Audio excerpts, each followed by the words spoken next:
We need to be prepared for anything. First, it is absolutely reprehensible that he is targeting cities based on their politics, right? That is unprecedented in American history. When we talk about a place like Chicago, you have parents that are being taken out of their cars when they're dropping their children off at school. There was an apartment complex where the federal agents landed a helicopter on top of the apartment complex, took people out, including children who were not dressed because it was the middle of the night, zip tied them outside. And again, these were people that were in the country, they're citizens, right? This is just rampant, a disregard for norms. And quite frankly, it's the Trump administration turning the United States military and other federal agencies on its own people. So we need to be prepared for anything. And here in Arizona, I would hope that we would have elected officials of all political stripes speaking out against such blatant atrocities against our Constitution and against people's basic rights. Do you think that the public has a right to know where ICE is at any moment? There is long established court precedent that all of us have a right to inform one another about law enforcement activity that is happening in plain sight in our communities. In this particular case, I simply reshared someone else's post to my Instagram story that there had potentially been ICE activity outside of an elementary school. It's no different than using the Waze app to let other drivers know that there's a speed trap. Or if you go on Nextdoor, you'll see people posting when there's a police helicopter circling around a neighborhood. We all should be able to talk to our neighbors about what we're seeing. And if we were not able to do that, I want people to close their eyes and imagine what that means. It means federal police operations, like the horrible one that happened in Chicago, happening in our communities, people being detained, potentially unlawfully detained, masked agents with weapons showing up and not telling people whether they have a warrant to be there. And the Republicans want those operations to happen in secret. They want us to be terrified to talk to our neighbors about what we are witnessing happening in our communities. That stance on its own is unprecedented in United States history. We should not have secret police. We should not have masked police. And we should be able to freely use our First Amendment to talk to people about what we are witnessing happen. You were talking about the secrecy, right? I mean, that certainly is very problematic.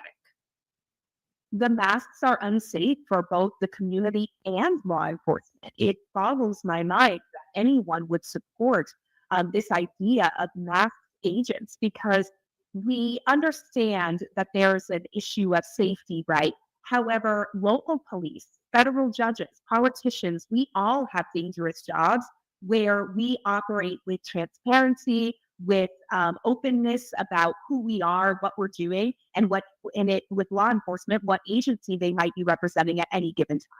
But I have witnessed firsthand down at the immigration court here in Phoenix, masked agents who were detaining people following their court hearings after their cases have been dismissed, mind you, so there was no due process.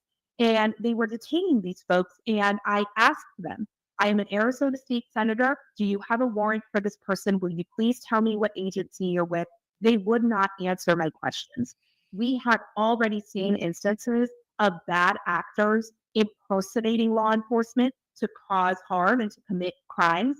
So all of this it opens a very slippery slope, a very dangerous road that we should not be going down here in the United States.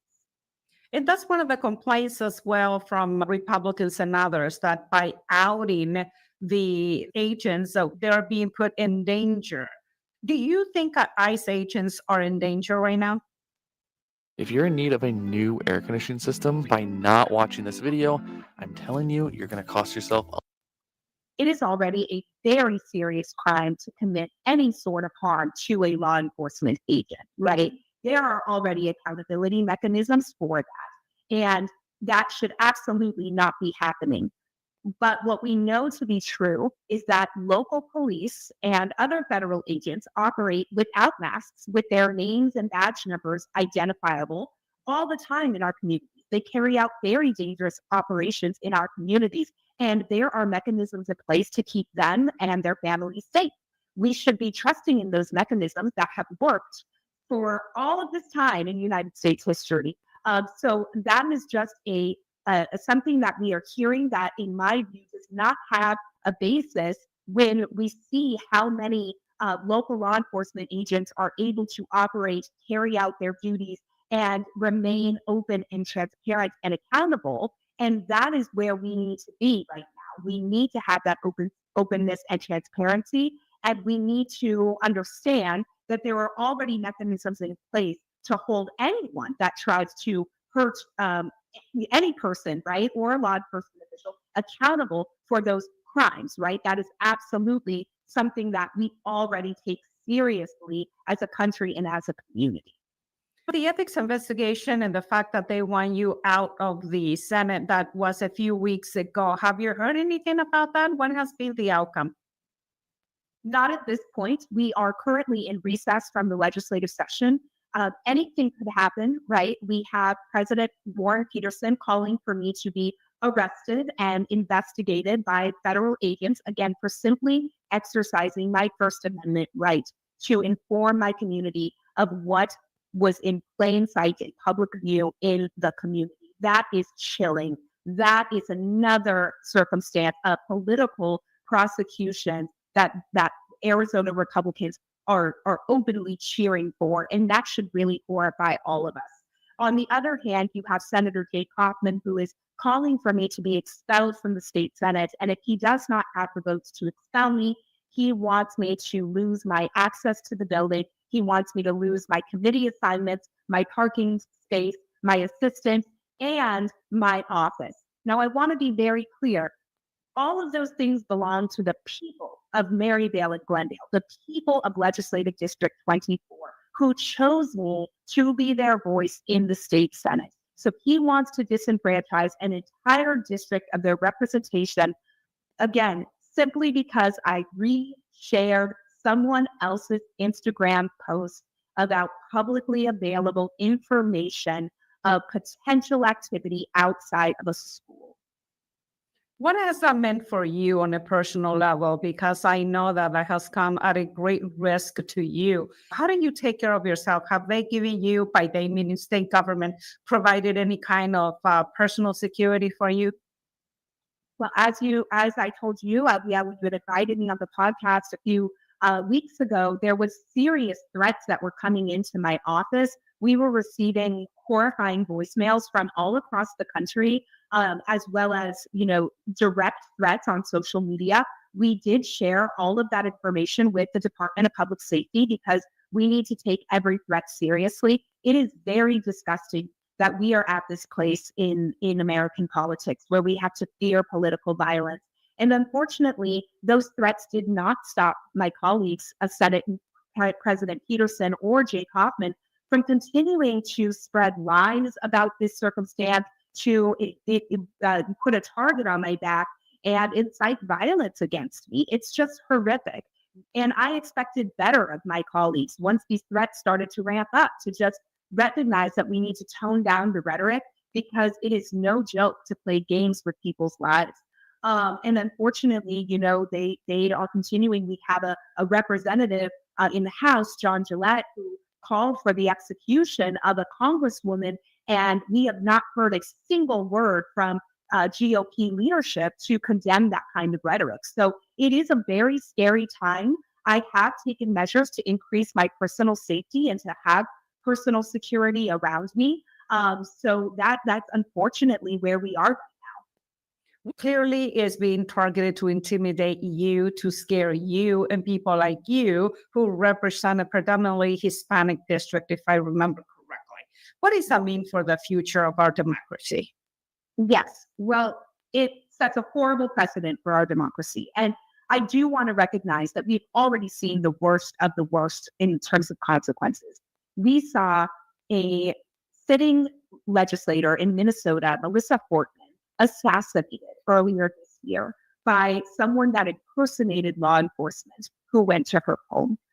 We cannot forget Melissa's life and the fact that she was killed in an act of political violence. In order to reverse this, we need all parties, all people in the United States to tone down this violent rhetoric. And unfortunately, we are not seeing that happen. When it comes to issues of being able to express our political opinions and political dissent, it is very clear that the Trump administration wants to create a world where people are afraid to speak out, where people are afraid to hold him and his administration accountable. Go, go, go, go, go. Ooh. Is in the club, I might just pause. Look at my feet, come kiss my toes. That includes dangers to journalists as well, right? I'm a former journalist, and the top job of a journalist is to be able to hold the powerful accountable. That is why the profession of journalism is one of the only professions actually named in the United States Constitution with freedom of the press, right? But even you look at somebody like what happened with the comedian Jimmy Kimmel, with Trump going after him for simply telling a joke. So it is a very scary time for our democracy. Our democracy is very fragile. And to come back from this, I think it's really going to take leaders on both sides of the aisle saying that they will not accept this attack on free speech, this attack on dissent, because we should be able to disagree with each other respectfully and get to, have debates that are healthy in order to create good policy. And all of that, the issue of policy, which is something I love and care about so much, it's why I do this work, is getting lost in this because we're sitting here having to worry about the very future of our country. As an elected official and as a journalist, how do we tone down the rhetoric that you are talking about when sometimes just criticizing the government is considered an act of terrorism? Sometimes, violence. Yeah. So how do we criticize without being targeted? Yeah. You have to look at democracies across the country that have fallen, and it really takes tremendous acts of bravery from people who are willing to stand up and say, we cannot accept this. We have to stand up and speak up for our country, for the values that we hold dear, for all of the people who have died fighting for a better United States, right? I think about the civil rights movement, people who died for the right to vote, just the very right to make their voices heard in elections, and how brave that they have been throughout history in order to get us to a place where people have freedoms, where Black and brown people can vote, where women can vote. And we have to believe in the hope of a better future. And it's really going to take, people coming together. When we look at, for example, to go back to what happened with Jimmy Kimmel, right? People spoke with their wallets. They boycotted Disney Plus, and that ended up actually having an impact, right? We look at people like Chris Mays, our attorney general, who has sued the Trump administration over several different issues and has been successful in the courts. So I think we have to hold on to those bright spots of hope where people who have been brave, who have spoken up, and how we have acted in acts of peaceful protest united have resulted in wins. We can get through this together. It's very difficult not to think of being afraid. Have you ever thought about quitting because of all this? I am in this work because of my community here in Marydale and Glendale, who first and foremost trusted me enough to elect me to this role. And secondly, have shown tremendous support throughout this horrible thing I've been going through. They have been by my side and having my back every step of the way. And I think to myself, for as much fear as I have had throughout this, there are families out there who are forced to live in fear because they might be in a mixed status family, or because they might, be a citizen, but they're first generation and they're afraid they won't be believed if they show law enforcement their ID, and that they might be detained and put into ICE detention. These are the reasons why I have to keep fighting. We have senior citizens who are afraid they'll be evicted because they can't pay their rent. This is the fight that I have chosen because I love my community so much. And so in this moment, quitting's not on the table for me. Thank you for your bravery because it truly requires that. Anything else that you want Arizonans and everyone to know about the work that you're doing, how you're taking care of yourself on a personal level? Because unfortunately, it's gonna take a lot from all of us. Yeah, it absolutely is. And I think some of the things that continue to give me hope and to encourage me to take care of myself is that the oppressive regimes throughout history and in other countries really thrive off of despair and people shutting down and not having joy in their day-to-day lives. So I encourage people who might be going through a challenging time coming to terms with where we are as a country to be connected with your community. Go and introduce yourself to a neighbor, bring them a baked good, and just check in and see, how your neighbors are doing, how they are holding up. I think that human connection piece is so critical. It's helpful for me to keep going because I know that my community and my neighbors are depending on me in this moment, but also to just share, a pastry with a new neighbor or catch up with someone about how the Phoenix Mercury are doing, right? There are bright spots in our community, and we have to hold on to those moments right now. So please try to push yourself, maybe outside of your normal bubble, to get to know a neighbor that you don't already know, because we are most strong when we can show up for one another, take care of one another, and really organize at that hyper local level. And it starts in your very own neighborhood. Well, thank you so much for being here and thank you for checking in. You're welcome to come back anytime. Thank you. I really appreciate that. And it was so wonderful to speak with you.